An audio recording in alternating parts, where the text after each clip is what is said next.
Welcome to AutoSens, the world's leading community for ADAS and autonomous vehicle technology development. We create best-in-class events, training, and information for the purpose of connecting the global community of scientists, engineers, and other automotive industry experts.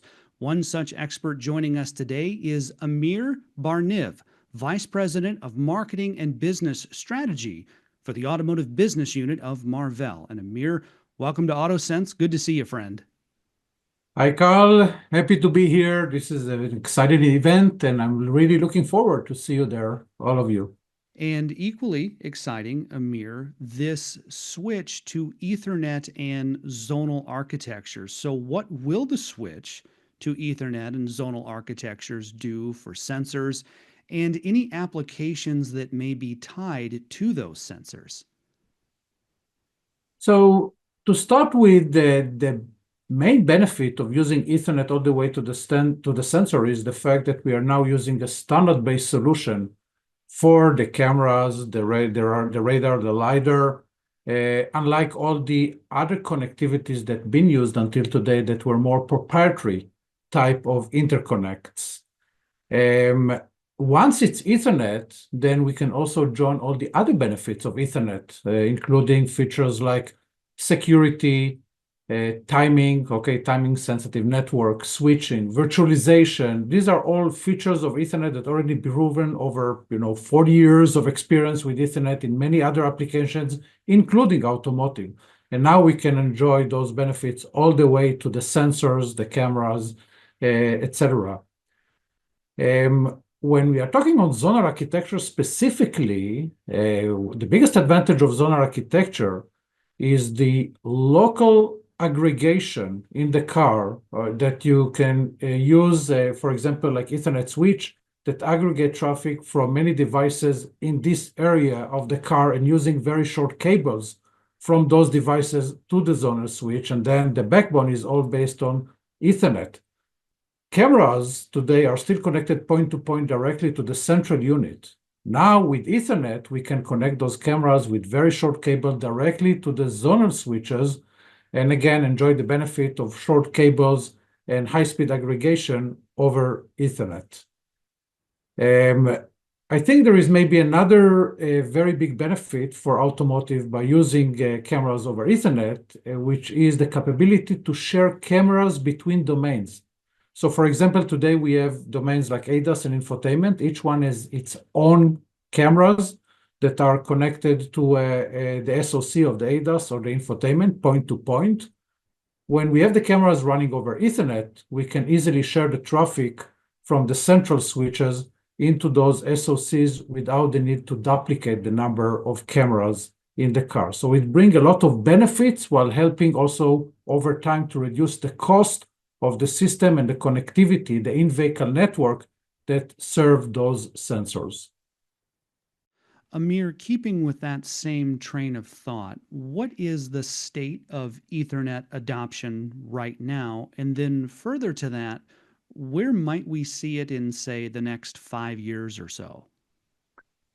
So great question. Ethernet has been adopted in cars since 2015. It started with the OBD port that used Ethernet.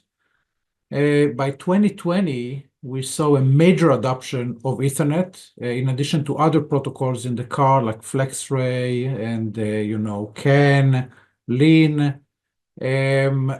What we see now is the transition to zonal architecture, where in each of the geographical zones inside the car, we have an Ethernet switch that aggregate the traffic from all the different devices, and then the backbone in the car, it's all Ethernet based.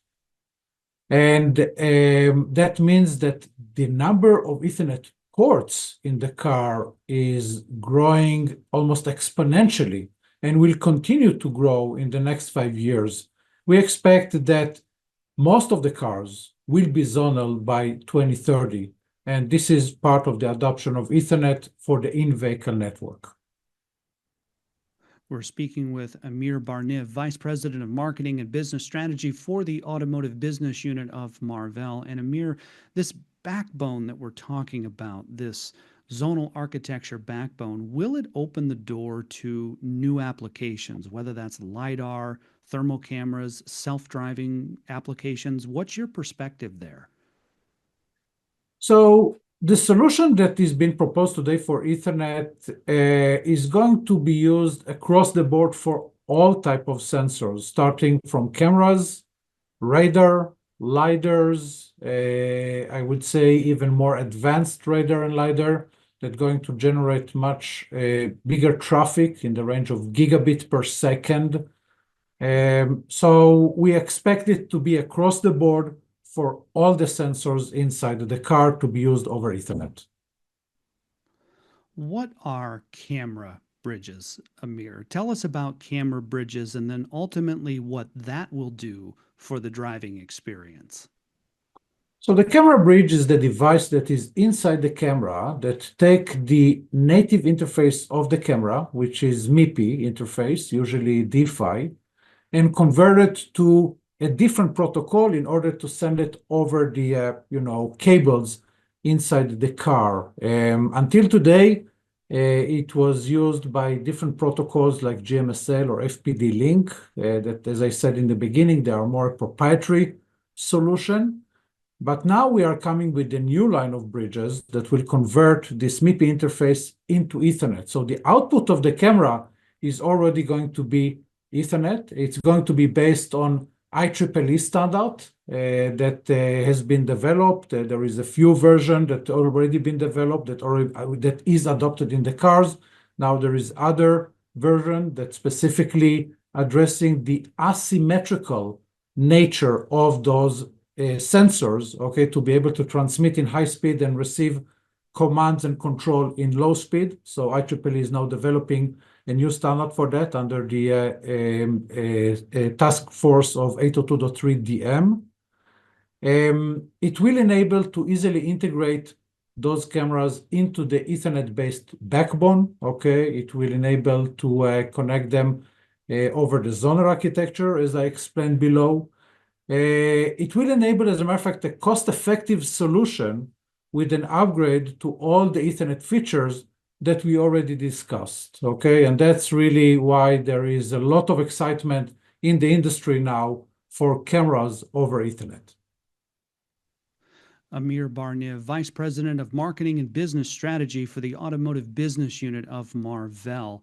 Amir, a pleasure to have you with us and looking forward to seeing you in person in Detroit for AutoSens USA 2025, June 10th through the 12th at the Huntington Place in downtown Detroit. Until then, Amir, thank you for being with us virtually. I enjoyed our conversation.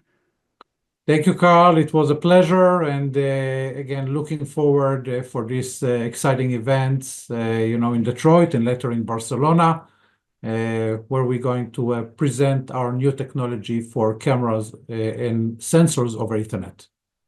For more information on Marvell and to find out more about our upcoming events, see the links in the description or visit auto-sense.com. That's auto-sense.com. And for more in-depth interviews like this, subscribe to the AutoSense YouTube channel and follow AutoSense on LinkedIn. In Detroit, on behalf of AutoSense, I'm Carl Anthony.